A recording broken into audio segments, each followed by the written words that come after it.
अगर हम बात करें, अगर आपको अप्लाई ऑनलाइन किया तो आपने www.mhcet.org जो ये इस पर आपको शेड्यूल दिख जाएगा। अगर आपको ये नहीं मिलता तो आप डायरेक्ट CET सेल टाइप कर सकते हैं, आप वहाँ से देख सकते हैं। वो आपके होम पोर्टल खुल जाएगा, फिर वहाँ पर सबसे पहले MBA और MMS दिखेगा, आप वहाँ क्लिक करेंगे तो जो भी MBA और MMS के रिलेटेड डिटेल्स है आप वहाँ देख सकते हैं। ये जो है general category candidate, reserve category candidate, ये आपको ध्यान रखना है। आपने एग्जाम के टाइम फीस पे कर चुकी है, अभी दोबारा जब आप डॉक्यूमेंट वेरिफिकेशन कर रहे हो या कैप राउंड का कोई भी फॉर्म भर रहे हो, कैप राउंड 1 2, आपको कोई फीस पे नहीं करनी पड़ती है। इनकेस अगर रिजर्व कैटेगरी में से हो आप, जैसे ST हो, VG हो या कोई NTB हो, अगर आप इस कास्ट के हो तो आपकी फीस जब 800 रुपीज़ लगी थी, आपने अप्लाई करते हो अपने कास्ट में दिखाया था और आपने कहा था आप कास्ट में हो और अपने 800 रुपये में फॉर्म भरा। जब मेन फॉर्म भरते हुए डॉक्यूमेंट वेरिफिकेशन के टाइम आपने जब भरते हुए टाइम आपने वो अपने कास्ट सर्टिफिकेट तो अपलोड किया, लेकिन आपने वहाँ नॉन क्रीमिलियर और कास्ट वैलिडिटी अपलोड नहीं किया, तो वहाँ पर आपके CET पोर्टल जो आपकी लॉगिन क्रेडिटेल्स है वहाँ शो करेगा कि आपको 200 अमाउंट जो CET सेल है उसे पे करना पड़ेगा। तो इसीलिए अगर आप कास्ट में बिलोंग करते हो तो आपके पास एक गोल्डन अपॉर्चुनिटी है, आपको ग्रीवेंस फॉर्म के थ्रू आप अपने जो नॉन क्रिमिनल है, कास्ट वैलिडिटी है या कास्ट सर्टिफिकेट है अपलोड कर सकते हो। अगर हम बात करें कैप राउंड 1 की, तो बात करें कैप राउंड 1 जो स्टार्ट होने अभी मोस्टली क्या 24 को पूरे ये जो है वेबसाइट पे एक प्रोविजनल मेरिट लिस्ट अपलोड हुई है, कल ही अपलोड हुई है, जिस पे आप अपनी सारी डिटेल्स चेक कर सकते हो। आपकी पूरी डिटेल्स, अगर कुछ भी एरर है तो आप CET सेल को कांटेक्ट कर सकते हो या अपनी ग्रीवेंस में बाद में डाल सकते हो। अगर कोई भी ग्रीवेंस है किसी भी कैंडिडेट का, अगर कोई भी कैंडिडेट को कोई भी ग्रीवेंस अगर उसको वहाँ जो 24 तारीख को उन्होंने जो प्रोविजनल मेरिट लिस्ट अपलोड किया, अगर वहाँ कोई ग्रीवेंस है, कोई अगर करेक्शन करवाना चाहते हैं तो वो अपने लॉगिन के थ्रू जाकर वहाँ पर अपने ग्रीवेंस रेज कर सकते हैं कि मेरे इस नाम में ये गलती है, मेरे इस डॉक्यूमेंट में ये गलती है। फिर the application of such candidate shall be reverted back to the candidate his और लॉगिन फॉर रेक्टिफिकेशन। अब आपका अगर आपने ग्रीवेंस रेज किया है तो जो आपका डॉक्यूमेंट है उसे दोबारा से सेंड किया जाएगा FC के पास रीवेरिफिकेशन के लिए। अब candidate shall upload the requisite document to sustain the claim for correction and concession. अगर समझो आपने तब कास्ट में दिखाते हो, आपके पास कास्ट दिखाया आपकी कास्ट में और आपने 800 रुपीज़ भरे, लेकिन अभी आपके पास नहीं है, कास्ट सर्टिफिकेट नहीं है, नॉन क्रिमिनल नहीं है, तो आपको वो 800 जो आपने भरे थे अभी एक्स्ट्रा 200 भरने पड़ेंगे, क्योंकि जो फीस है वो 1000 है, क्योंकि आप कास्ट में नहीं गिने जाओगे, आपको डायरेक्ट ओपन कैटेगरी में गिना जाएगा। इनकेस आपने तब अपलोड करते हो अपने कोई डॉक्यूमेंट रह गए थे, जैसे आपने कास्ट वैलिडिटी और आपको इन नॉन क्रिमिनल के टोकन्स मिल चुके, तो आप इस ग्रीवेंस में रेज कर सकते हो कि आपके पास टोकन है, आप इस कास्ट में बिलोंग करते हो, आपको ये टोकन मिल चुके, तो आप अपलोड कर सकते हो। The status of the acceptance and rejection of grievance raised by candidate shall be available by the candidate login at latest receipt cum acknowledgement। आपको क्या करना पड़ता है, आपकी खुद के लॉगिन से जाकर आपको खुद ग्रीवेंस रेज करना पड़ता है और फिर जो रिसीट कम एक्नॉलेजमेंट है वहाँ अपलोड करना पड़ता है, जो भी आपका टोकन या एक्नॉलेजमेंट है उसे अपलोड करना पड़ता है। और जो ये है, जिन कैंडिडेट ने फिजिकल सिक्योरिटी के लिए मतलब चूज़ किया है तो उन्हें FC कि जो भी मतलब उनके जो भी ग्रीवेंस है उन्हें FC के पास जाके रिजॉल्व करना पड़ेगा। जैसे मैंने फिजिकल सिक्योरिटी लिया है, मुझे XYZ कॉलेज मिला है, तो मुझे XYZ लोकेशन जाके वहाँ पर मेरा ग्रीवेंस वो करके वहाँ से उनके थ्रू एक स्लिप आएगी, वो वहाँ अपलोड करनी पड़ेगी। जिन्होंने फिजिकल लिया है, जिन्होंने सिक्योरिटी लिया है, वो नॉर्मली यहाँ से ग्रीवेंस रेज कर सकते हैं। और जो ये सारे ग्रीवेंस होने के बाद इन्होंने ग्रीवेंस के लिए आपको 3 दिन दिए हैं, 25 नवंबर से आपको 27 नवंबर शाम के 5 बजे तक दिया। आप ग्रीवेंस रेज कर सकते हो अगर आपकी कोई भी ग्रीवेंस है, कोई एरर है, ये सारी चीज़ें। जो इसके बाद 29 तारीख को जो ओरिजिनल फिर से एक बार मेरिट लिस्ट लगेगी, उस मेरिट लिस्ट में जो है स्टेट और ऑल इंडिया मेरिट लिस्ट लगेगी। पूरे ऑल इंडिया जो भी कैंडिडेट जिन्होंने अप्लाई किया है MBA और MMS के लिए पुणे मुंबई में, उनकी लगेगी, जो भी CET सेल के अंडर अप्लाई किया है। उसके बाद सीट मैट्रिक्स जो है कैप राउंड 1 के लिए 29 तारीख को ही आ जाएगा। सीट मैट्रिक्स मतलब हर कॉलेजेस का प्रोविजनल सीट मैट्रिक्स होता है कि इस कॉलेज की इतनी इनटेक है, इस कॉलेजेस में इतने सीट्स अवेलेबल है, इतने स्टूडेंट्स को ही इनटेक कर सकते हैं। फिर उसके रिगार्डिंग कास्ट में होगा, अब XYZ में 120 स्टूडेंट्स इनटेक है, फिर उसमें 10 EWS कास्ट वाले, OBC वाले इतने हैं, फिर ST VG NT कास्ट वाले इतने हैं, ये सारी चीज़ें। जो आपका कैप राउंड 1 चालू होगा, आपका कैप राउंड 1 चालू होगा वो होगा 30/11 से 2021 से 2 2 दिसंबर 2021 तक शाम के 5 बजे आपको 3 दिन मिलेंगे। आपको अपना कैप राउंड 1 का फॉर्म भरना है। इसमें आपका मेन काम क्या होता है, कॉलेज सिलेक्शन फॉर्म कहते हैं। आपको जो कॉलेजेस आपने चूज़ कर रखे हैं उनके ही नाम सिलेक्ट करना है। ध्यान रखना, जो भी आप फर्स्ट प्रेफरेंस रखते हो 99% चार्जेस होते हैं कि आपको वही कॉलेज में एडमिशन मिले। समझो आपने 6 कॉलेजेस के नाम दिए, अगर आपका फर्स्ट प्रेफरेंस में कट ऑफ में नहीं बैठ रहा, बाकी 6 में से किसी में बैठ रहे हैं, आपको एडमिशन मिलेगा तो आपको लेना ही पड़ेगा। लेना ही पड़ेगा। अगर आप सेटिस्फाई नहीं हो तो आप कैप राउंड 2 के लिए अप्लाई कर सकते हो। इन केस आपने पहले ही प्रेफरेंस कोई XYZ कॉलेज भरा और आपको उसी कॉलेज में मिल गया और आपको लगता है बाद में कि मुझे इस कॉलेज में नहीं लेना है, तो ध्यान रखना आप ऐसे नहीं कर सकते। अगर आपने नहीं भरा तो आप कैप राउंड से बाहर हो सकते हो, आप कैप राउंड में एलिजिबल नहीं हो पाओगे कैप राउंड 2 के लिए। जो कैप राउंड 1 है 30 तारीख से 2 तारीख के बीच में आपको फॉर्म भरना है।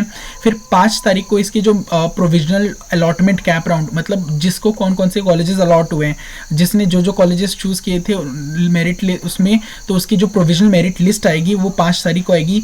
6 तारीख से 8 तारीख तक आपको क्या करना है, आपके लॉगिन पे जाकर आपको एक्सेप्ट करना है। वो याद रखना, अगर आपको नहीं करना आता तो ध्यान रखना। लेकिन 6 तारीख से 8 तारीख कब तक, शाम के 3 बजे तक। अगर आपको नहीं आता है तो आप जिस भी कॉलेज में एडमिशन ले रहे हो, आप उस कॉलेज में जाओगे, उस कॉलेज में जाके फ्रीज करवाने, अपनी सीट फ्रीज कराना है और 1000 रुपीज़ पे करना है कॉलेज को। वो मतलब CT सेल को ही जाता है फ्रीज कराने के जो फीस है आपकी। आपको टाइम दिया होता है, आपको सीट जाके एक्सेप्ट करना होता है। ये ध्यान रखना, 6 तारीख से 8 तारीख के बीच में ही आपको टाइम मिलता है। उस कॉलेज में जाके आप एडमिशन कराना होता है, क्योंकि वो उसके बाद फिर आपका 9 तारीख को क्या होता है, डिस्प्ले ऑफ कैप राउंड 2 की जो मेरिट लिस्ट डिस्प्ले होती है। क्योंकि अब बहुत सारे बच्चों ने एडमिशन नहीं लिया होता है, अब कुछ ही बच्चों ने लिया होता है। अब से कैप राउंड 2 में क्या होता है, कितनी सीट्स कितने कॉलेज में कितनी वैकेंट है, कितनी कास्ट की वैकेंट है। तो जो अब कैंडिडेट जिन्हें कैप राउंड 1 में कॉलेजेस नहीं मिले, वो कैप राउंड 2 में अप्लाई कर सकते हैं उनके क्राइटेरिया देख के। क्योंकि कैप राउंड 1 की कट ऑफ ज़रा हाई जाती है, फिर उसके बाद कैप राउंड 2 की जो कट ऑफ होती है वो कम जाती है। अब फिर कैप राउंड 2 में जो ऑनलाइन सबमिशन और ऑप्शन फॉर्म है, मतलब कैप फॉर्म भरना है, वो 10 तारीख से लेके 12 तारीख तक के बीच में भरना है। आपको 3 दिन मिलते हैं। इसमें क्या होता है कि आपको 10 तारीख से 12 तारीख के फॉर्म भरना है, लेकिन आपको शाम के 5 बजे से पहले भरना है। जो इसकी मेरिट लिस्ट है कैप राउंड 2 की, आपको 14 तारीख को उनके जो CT सेल पे, वहाँ पोर्टल पे आपको दिखेगी। अगर आपको नहीं पता है तो CT सेल अगर आप डायरेक्टली टाइप करोगे या गूगल पे सर्च करोगे तो आपको मिल जाएगा, आप वहाँ पे जाके लॉगिन कर सकते हो। फिर इसकी जो आपको फिर 14 तारीख को इसके कैप राउंड 2 की अलॉटमेंट हो जाएगी। फिर 15 तारीख से 17 तारीख के बीच में शाम के 3 बजे तक आपको याद रखें, आपको फ्रीज कराने, अपनी सीट फ्रीज करानी है, उस कॉलेज में जाके एडमिशन कराना है। इन केस आप 15 तारीख से 17 तारीख के शाम के 5 बजे तक नहीं जाते उस कॉलेज में, जाके आप एडमिशन नहीं कराते हो, तो आप कैप राउंड से बाहर हो जाते हो, आप इनएलिजिबल हो जाते हो। अब जो कैंडिडेट है उन्हें ये ध्यान रखना है, जब भी आप एप्लीकेशन फॉर्म भरते हो, आपका ये तो E-सिक्योरिटी हो चुका है, लेकिन आप ये ध्यान रखना है आपकी कुछ चीज़ें होती है रिजेक्टेड हो चुकी है। आप जब कैप फॉर्म भरते हो और नॉन कैप फॉर्म भरते हो, प्रोसेस में ध्यान रखना है। अगर कोई candidate SC, VG, DT, NTA, NTB, NTC या NTD या OBC, SBC या EWS कैटेगरी का है, तो उनके पास कास्ट वैलिडिटी सर्टिफिकेट उनके पास होना ही चाहिए। जो ट्राइबल वैलिडिटी सर्टिफिकेट, मतलब किससे मान्यता मिली है, वो भी होना चाहिए। बैकवर्ड क्लासेस के जो उनके सर्टिफिकेट्स है वो सारे, और उन्हें नॉन क्रिमिनल सर्टिफिकेट और जो कास्ट वैलिडिटी सर्टिफिकेट है वो वैलिड कब तक होना चाहिए, 31 मार्च 2022 तक का वैलिड होना चाहिए। साथ ही साथ अगर उनके पास नहीं है तो क्या कर सकते हैं, उनके पास जो टोकन है, रिसीट है, वो वहाँ पर अपलोड कर सकते हैं। इनकेस किसी के पास कास्ट सर्टिफिकेट है और उसने कैप राउंड में अभी नहीं भरा, तो आपके पास 25 से 27 तारीख तक, आपके पास अभी 3 दिन है, आप उसमें ग्रीवेंस में आप अपलोड कर सकते हैं अपने जो भी टोकन है, टोकन कम जो एक्नॉलेजमेंट कम रिसीप्ट है या टोकन है, आप उसे अपलोड कर सकते हो, ताकि फिर आप डायरेक्ट कास्ट वाले उसमें चले जाओगे एडमिशन प्रोसेस में। वरना अगर आपने कास्ट सर्टिफिकेट अपलोड किया, नॉन क्रिमिनल और कास्ट वैलिडिटी नहीं किया है, तो आप ओपन कैटेगरी में इंक्लूड किए जाओगे। EWS जो कैंडिडेट है उन्हें EWS क्राइटेरिया शो करना पड़ता है। उनका इनकम सर्टिफिकेट होना चाहिए, फिर उनका EWS सर्टिफिकेट होना चाहिए। EWS सर्टिफिकेट नहीं तो टोकन और एक्नॉलेजमेंट भी चलता है। ये ध्यान रखना, अगर आप किसी रिजर्व्ड कैटेगरी के हो और आपके पास सर्टिफिकेट नहीं है, डॉक्यूमेंट के टाइम अगर डॉक्यूमेंट वेरिफिकेशन, अगर आप एक कास्ट से हो, जैसे आपके पास कास्ट सर्टिफिकेट, आप VG/NT कास्ट से हो, आपके पास नॉन क्रिमिनल नहीं है, कास्ट वैलिडिटी नहीं है, तो फिर आपको 200 फीस ऑनलाइन मोड से पे करना पड़ेगा। क्योंकि ये डायरेक्टली एफसी के पास नहीं जाता, ये डायरेक्टली जो फीस जाती है वो सीईटी सेल को जाती है।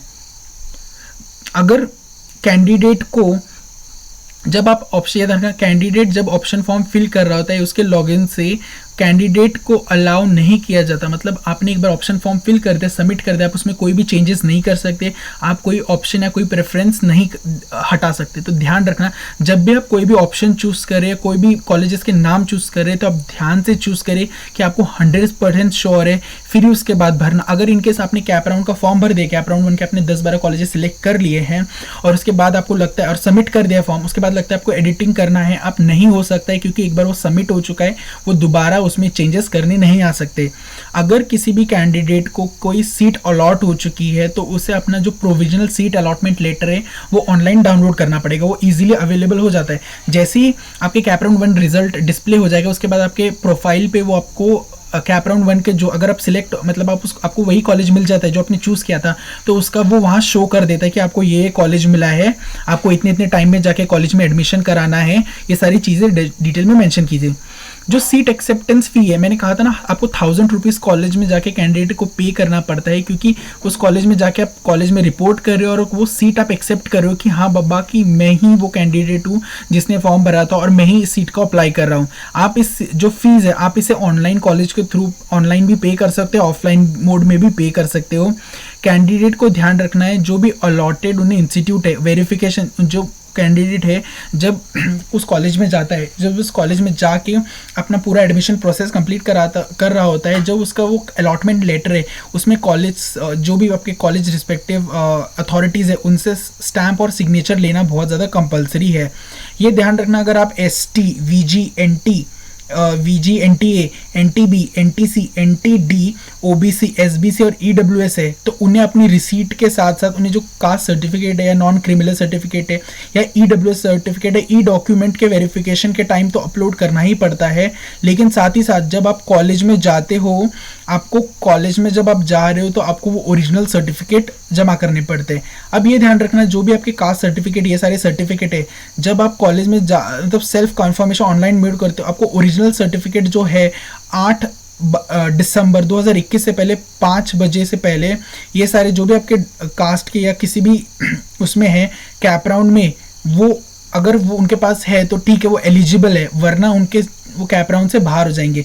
आपको ये ध्यान रखना है कि आप के जो डॉक्यूमेंट्स हैं, आप कभी भी, आप जब भी आपको कैप राउंड 1 हो या कैप राउंड 2 के बाद कॉलेज में जा रहे हो, आप सीट एक्सेप्ट अलॉट करने जा रहे हो, आप एडमिशन प्रोसेस कराने जा रहे हो, आपको अपने सारे ओरिजिनल डॉक्यूमेंट सबमिट करने पड़ते हैं, चाहे 10th की मार्कशीट हो, 12th की मार्कशीट हो, ग्रेजुएशन मार्कशीट हो, फिर TC माइग्रेशन। ये सब TC माइग्रेशन में बात की बात है, जब आप वहाँ से एडमिशन करा के आप रिसीट अपने प्रीवियस कॉलेज में जाओगे, अगर वो उस कॉलेज मतलब उस यूनिवर्सिटी का अंडर आता है तो ट्रांसफ़र हो जाएगा, अगर वो दूसरी यूनिवर्सिटी तो आपको ट्रांसफ़र और माइग्रेशन सबमिट करना पड़ता है। इसके साथ आपके 10th 12th ग्रेजुएशन के साथ आपको अपना डोमिसाइल, इनकम सर्टिफिकेट और आपकी कास्ट होगी तो caste certificate, cast validity, non criminal, ये सारा आपको वहाँ कॉलेज में सबमिट कराना पड़ता है। आपको इन सब के स्कैन करके डॉक्यूमेंट रखना है, और क्योंकि आपको EBC भी भरना है तो आपके इन सारे जो डॉक्यूमेंट्स हैं इनकी एक सॉफ्ट कॉपी बना के रखनी है, क्योंकि आपको EBC के साथ इसे अटैच करना है।